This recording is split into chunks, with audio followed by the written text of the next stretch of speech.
जितेंद्रानंद जी mic उठाइए और आप बताइए, 3 पीढ़ियां आपकी इस लड़ाई में लगी, आप तीसरी पीढ़ी हैं, कैसा महसूस हुआ आज जब भूमि पूजन में थे? तो आज मेरे पूज्यपाद गुरुदेव जो इस श्री राम जन्मभूमि तीर्थ क्षेत्र ट्रस्ट के ट्रस्टी भी हैं, वो वर्चुअल इस कार्यक्रम से जुड़े हुए थे। लेकिन इस प्रसन्नता का वर्णन इसलिए शब्दों में नहीं कर सकता कि 6 दिसंबर को यहाँ मौजूद था मैं भी, और सपना साकार हो रहा था।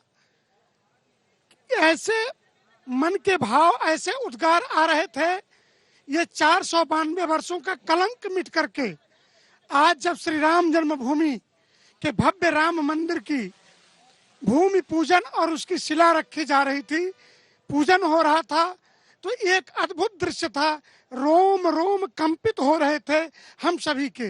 एक बात और कह के मैं इसको पूरा करूंगा कि इस लोकतंत्र सर्वोच्च न्यायपालिका के निर्णय के विश्वास का सबसे बड़ा आधार यह था कि मुकदमा भले इकबाल भाई ने लड़ा हो हमारे साथ, हर मौकों पे हम एक दूसरे के प्रतिद्वंदी हों, लेकिन सुप्रीम कोर्ट के निर्णय को दिल से इकबाल भाई ने स्वीकार किया।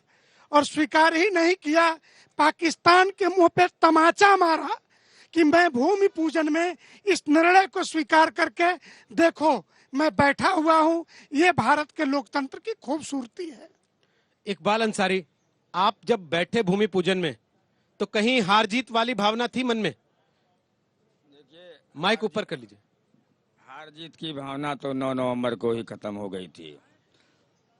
जो भी सुप्रीम कोर्ट ने फैसला कर दिया, इसलिए हम हिंदुस्तान के नागरिक हैं, हिंदुस्तान का संविधान मानते हैं, तो जो संविधान ने फैसला किया उसको हमने स्वीकार किया। 9 तारीख के बाद हमने कोर्ट कचहरी का चक्कर लगाने जो है बिल्कुल बंद कर दिया, और हिंदू मुसलमानों के बीच में जो हमारा सौहार्द रहा वो आज भी कायम है।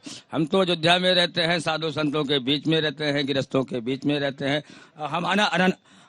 हमारा जो भी बयान चलेगा या जो भी हमारी तकरीरें होंगी, भाषण होगा, उसमें ऐसी जो है हम जो भी बात लोगों को कहते हैं, इंसानियत को जोड़ने का काम करते हैं। हम हिंदू मुसलमानों की विवाद की बात नहीं करते।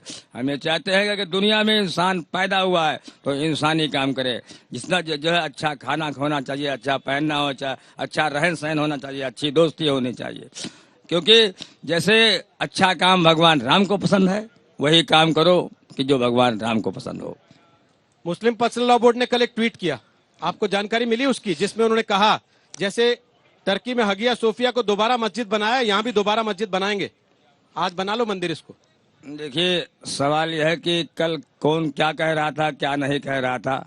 हम तो मीडिया के चैनल पे जो है दिनों रात मीडिया हमको घेरे हुए थी, और मैं मीडिया से ही बात कर रहा था। हमको तो समाचार सुनने का मौका ही नहीं मिला। ओवैसी साहब की बात नहीं सुनी आपने? हमने किसी की बात नहीं सुनी, क्योंकि जो है कोई चैनल बचा नहीं जो है हिंदुस्तान का जो मेरे पास न रहा हो। मैं सुबह से शाम तक चैनलों के ही बीच में रहा, इसलिए कौन क्या कह रहा है नहीं कह रहा है हमने सुना ही नहीं। भूमि पूजन में आपको बुलाया ट्रस्ट ने, कैसा लगा आपको वहां जाके? भाई बिल्कुल, हमारे अयोध्या का मामला है, हमारे घर के सामने का मामला है। अगर हमें न्योता मिला तो हम भी जाएंगे, क्योंकि विवाद जो है 9 महीना पहले खत्म हो चुका है।